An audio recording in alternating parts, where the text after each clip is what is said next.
When Katt Williams recognized the homeless man digging through garbage outside a Detroit McDonald's, his heart stopped. It was Marcus Thompson, his best friend from high school who had once saved his life. What Katt did next would change both their destinies forever. The cold November wind whipped through downtown Detroit as Katt Williams stepped out of the Fox Theater's stage door into the alley behind the venue. He'd just finished 2 sold-out shows, and the adrenaline was still coursing through his veins. The crowd had been electric, laughing at every punchline, giving him 3 standing ovations. Nights like this reminded him why he'd fallen in love with comedy in the first place. His driver was supposed to pick him up out front, but Katt needed a few minutes to decompress before facing the crowds that always gathered after his shows. He pulled his leather jacket tighter against the Michigan cold and decided to walk around the block, maybe grab a coffee from the McDonald's on the corner. The streets of downtown Detroit at midnight painted a picture of urban contrasts. Bright lights from the theater district gave way to darker corners, where the city's struggles became more visible. Katt had grown up in similar neighborhoods in Cincinnati, so the sights didn't shock him, but they always made him grateful for how far he'd come. As he approached the McDonald's, he noticed a figure hunched over the dumpster behind the restaurant. The man was digging through garbage bags, moving with the desperate efficiency of someone who had done this many times before. He wore a torn winter coat that had seen better years, and his hair was long and unkempt. Most people would have walked past, maybe felt a pang of sympathy, perhaps dropped $1 in his direction. But something about the man's silhouette made Katt slow his pace.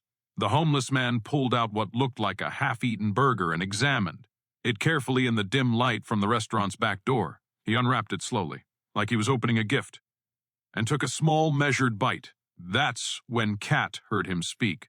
"Still good," the man muttered to himself in a voice that stopped Katt cold in his tracks. It was a voice Katt hadn't heard in 25 years, but one he would recognize anywhere. A voice that had talked him out of joining a gang when they were 15. A voice that had helped him practice his first comedy routines in their high school cafeteria. A voice that belonged to Marcus Thompson, his best friend from East High School in Cincinnati. "Marcus?" Katt called out, his own voice barely above a whisper. The homeless man looked up, squinting in the darkness. When his eyes adjusted and he saw who was standing there, the half-eaten burger fell from his hands. "Katt?" Marcus said, his voice filled with disbelief. "Katt Williams?" For a moment, both men just stared at each other across the 25 years that had separated them. Marcus looked like he'd aged 40 years instead of 25. His face was weathered and thin, his clothes were torn and dirty, and there was a weariness in his eyes that spoke of countless hard nights. But Katt could still see traces of the boy who had been his closest friend. The same kind eyes, the same crooked smile that was now appearing despite the circumstances. "Oh my God, Marcus," Katt said, rushing forward. "What are you doing here? What happened to you?" Marcus looked down at himself, suddenly aware of how he must appear to his successful friend. "I could ask you the same thing, but I already know. I've seen you on TV, man. You made it. You really made it." Katt ignored the deflection. "Marcus, tell me what happened. Last time I saw you, you were heading to college on that scholarship." Marcus let out a bitter laugh. "That was a long time ago, Katt. Things don't always go according to plan." "Come on," Katt said, taking Marcus by the arm. "Let's get out of this alley. You must be freezing." "I can't go into McDonald's like this," Marcus protested, gesturing to his appearance. "They'll kick me out." "Not with me, they won't," Katt said firmly. "Come on." They walked around to the front of the restaurant, and Katt held the door open for his friend. The teenage employee behind the counter looked up with obvious reluctance when she saw Marcus, but her expression changed completely when she recognized Katt. "Oh my God, you're Katt Williams," she exclaimed. "I was just at your show tonight." "Hey there," Katt said with his signature smile. "This is my friend Marcus. We're going to need a table and some privacy if that's okay." "Of course. Anything you need, Mr. Williams." They settled into a corner booth and Katt ordered enough food for 3 people, burgers, fries, coffee, pie. Marcus protested that it was too much, but Katt insisted. As they waited for the food, Katt studied his friend's face in the fluorescent lighting. The years had been hard on Marcus, but underneath the wear and tear, he could still see the intelligent, caring person who had been such an important part of his youth. "So," Katt said gently, "tell me your story. What happened after high school?" Marcus was quiet for a long moment, then began to speak. "I went to Ohio State like we planned. Pre-med, remember? I was going to be a doctor, help people in our neighborhood who couldn't afford good health care. I remember, Katt said. You were always talking about coming back and opening a clinic. Yeah, well, life had other plans. Marcus accepted a cup of coffee from the server and wrapped his hands around it for warmth. My sophomore year, my mom got sick, cancer. I had to come home to take care of her. Katt's heart sank. He remembered Mrs. Thompson, a kind woman who had treated him like a second son. I dropped out of school to work and pay for her treatments, Marcus continued. Lost my scholarship, obviously. Worked 3 jobs, but it wasn't enough. We lost the house. Mom died anyway. Marcus, I'm so sorry, Katt said, reaching across the table to squeeze his friend's shoulder. I had no idea. How could you? By then you'd moved to California, chasing your comedy dreams. Which was the right thing to do, by the way. I'm proud of you for that. The food arrived, and Marcus ate with the careful urgency of someone who didn't know when his next meal would come. Katt watched, his heart breaking for his friend. What happened after that? Katt asked.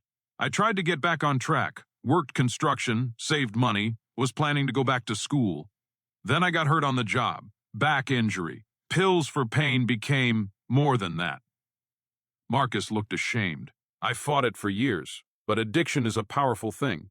Lost jobs, lost relationships, lost everything. How long have you been on the streets? 3 years this time. I've been clean for 8 months, though. Been staying at shelters when there's space, doing odd jobs when I can find them. Katt felt a mixture of pride and heartbreak. 8 months clean? That's incredible, Marcus.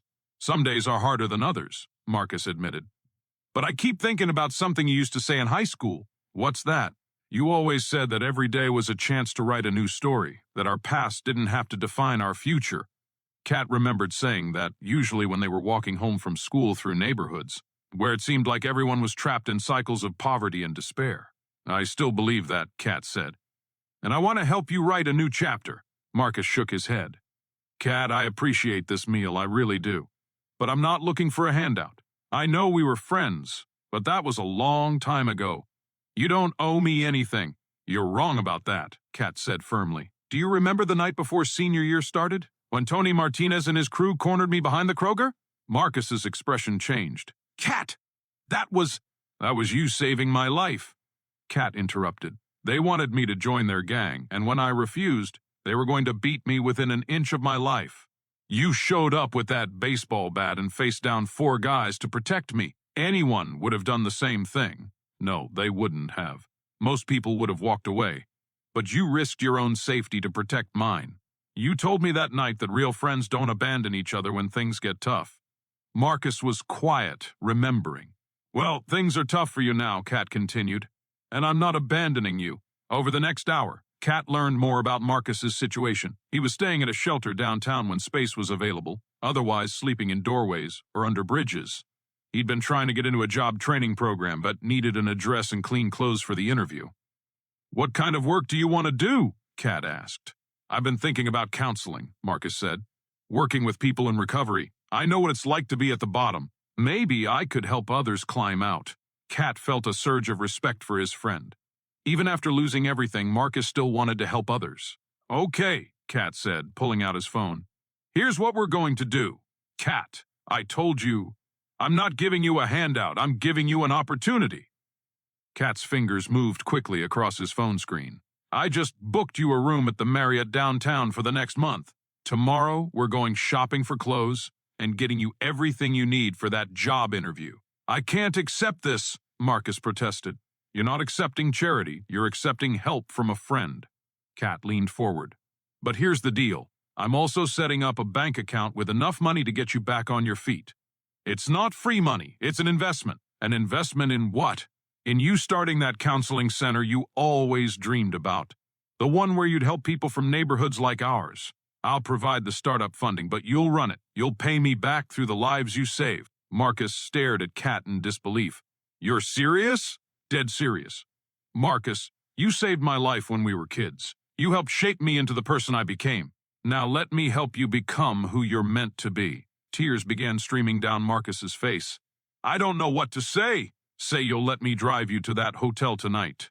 Say you'll take that job interview. Say you'll help me help you build something beautiful. 6 months later, Marcus Thompson stood in front of the newly opened New Beginnings Recovery and Counseling Center in downtown Detroit. The ribbon-cutting ceremony was attended by city officials, community leaders, and dozens of people whose lives had already been touched by the center's programs. Katt Williams stood beside his friend, watching with pride as Marcus addressed the crowd. "This center exists because someone believed in second chances," Marcus said, his voice strong and clear. "It exists because sometimes when we're at our lowest point, exactly the right person shows up at exactly the right time." He looked at Katt. "But more than that, it exists because real friendship doesn't have an expiration date. Real friendship means showing up for each other, no matter how much time has passed or how much life has changed us." The center had already helped over 100 people in its first 6 months. Marcus had gotten his addiction counselor certification and was working with a team of professionals to provide comprehensive support for people struggling with homelessness, addiction, and poverty. As the ceremony concluded and people began to mingle, Katt pulled Marcus aside. "You know what I realized?" Katt said. "What's that?" "That night behind the Kroger, when you saved me from those guys, you didn't just save my life, you saved my future. Everything I became, every stage I've stood on, every person I've made laugh, none of it would have happened without you." Marcus smiled. "And now you're saving other people's futures, and I get to be a small part of that." Katt clapped his friend on the shoulder. "We make a pretty good team." "The best," Marcus agreed. As they watched former clients of the center talking with current clients, sharing stories of hope and recovery, both men understood something profound about friendship, redemption, and the power of showing up for each other when it matters most. Sometimes the most important moments in our lives happen in the most unexpected places. Sometimes salvation comes not from strangers, but from the people who knew us before we became who we are now. And sometimes the greatest gift we can give someone isn't money or opportunity. It's the reminder that they matter, that they're worth saving, and that their story isn't over yet. Because true friendship isn't about what you can do for each other when times are good. It's about what you will do for each other when times are impossible. And Marcus Thompson and Katt Williams proved that some bonds are strong enough to survive 25 years and transform 2 lives in the process.